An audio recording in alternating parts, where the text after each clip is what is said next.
Welcome to The Explainer. Today, we're going to look at a piece of hardware that completely rethinks what a data center is, and, more importantly, where it can be. It's called the RIOS Pilot AI Core, and it's basically a sovereign supercomputer in a box. So, let's kick things off with a problem that sounds kind of impossible, but it's actually getting more common all the time. What happens when you're generating so much data in one place that you just can't upload it? The internet is either too slow, too expensive, or it just isn't there. The industry actually has a pretty cool name for this. It's called data gravity. The idea is that data itself has mass, and when you get enough of it, we're talking terabytes and petabytes, it develops its own gravity. You can't move it.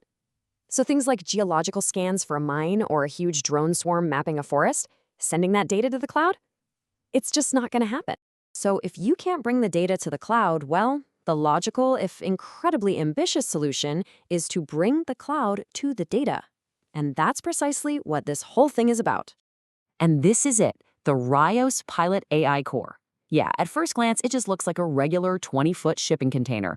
But inside, it's a whole different world. It's a complete high-performance computing facility, a totally self-contained mobile data center that's designed to work completely off-grid, pretty much anywhere on the planet. And this quote right here, it just perfectly sums up the entire mission. It's about flipping the whole traditional model of computing completely on its head. It's a sovereign brain that you can just drop wherever you need it most. Okay, so let's pop the hood on this thing and really tear it down.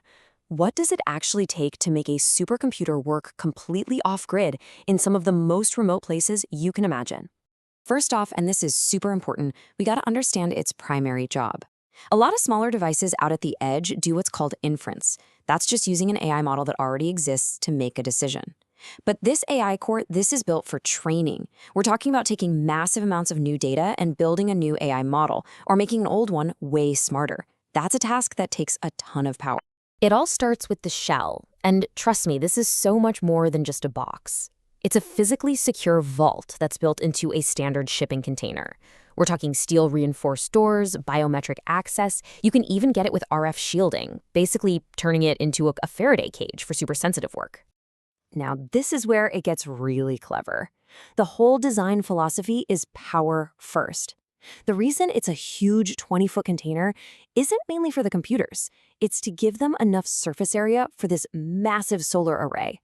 These solar wings, they just fold out and triple the energy capture, generating up to 15 kilowatts of power.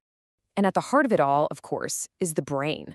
And this is not consumer-grade stuff. We are talking dual Intel Xeon Platinum CPUs and, most importantly, an NVIDIA A100 Tensor Core GPU. That thing is an absolute beast, designed specifically for the heavy lifting of AI model training. But all that power generates a ridiculous amount of heat. So how do you keep it from melting? Well, they've basically built a miniature, modern data center cooling system right inside. It's got dual redundant AC and this hot aisle/cold aisle design you see in big server farms. All of that makes sure it can run at full tilt, even in the middle of a desert at 122 degrees Fahrenheit. So let's just pause and actually look at the numbers here. About 600 T-flops of AI compute power, 15 kilowatts of solar generation, over 100 terabytes of super-fast all-flash storage. Let's be clear, this isn't just a portable server, this is a legitimate mobile supercomputer. So we've seen what it is, we've gone through the tech, but why? What is this thing actually for in the real world? What kind of mission is so important that it needs this kind of power way out at the tactical edge? Okay, so its main job is to be a central training hub. You have smaller devices out in the field gathering data.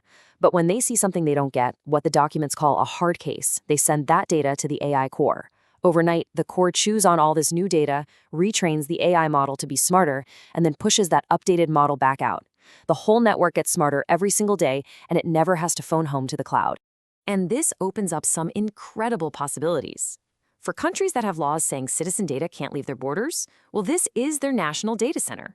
For remote mining operations, it means analyzing seismic data right there to decide where to drill next. You could run disaster simulations at a forward command post, or even sequence pathogens in the field during an outbreak. These are missions where security and speed are everything. So here's the real kicker. The bottom line, this thing just fundamentally changes the timeline. The whole loop, from collecting data to making a critical decision, it collapses from what could be weeks or even months down to just a matter of hours. All happening right there on site. All right, let's talk about the money. How do you actually justify the price tag for a machine like this? The case for it isn't just about the technology, it's also about the economics. The price for one of these sovereign supercomputing nodes is $185,000. Now, that's a pretty significant number, but the way they frame the value proposition is really, really smart. See, it's positioned as an infrastructure replacement. And when you look at the slide, it just clicks. If you wanted to do this the old-fashioned way, you'd have to build a building, pay to connect it to the power grid, get backup generators, and then buy all the hardware. That'll easily cost you way more than $230,000. The AI core just bundles all of that into a single, mobile, and ultimately cheaper package. It also plays another role. It's what's known in marketing as a halo product. It's that flagship, top-of-the-line model that might not sell 1 million units, but its existence validates the power and seriousness of the entire ecosystem. It proves that the company can deliver technology at the absolute highest level. So the real takeaway here is this fundamental shift in thinking. As data keeps exploding at the far edges of our world, the future of computing might not be in some faraway centralized cloud. It might just be in these powerful sovereign brains that we can deploy anywhere on Earth, bringing the processing power right to the problem. So let me just leave you with this thought. If you could put a supercomputer anywhere you wanted, what problem would you go solve?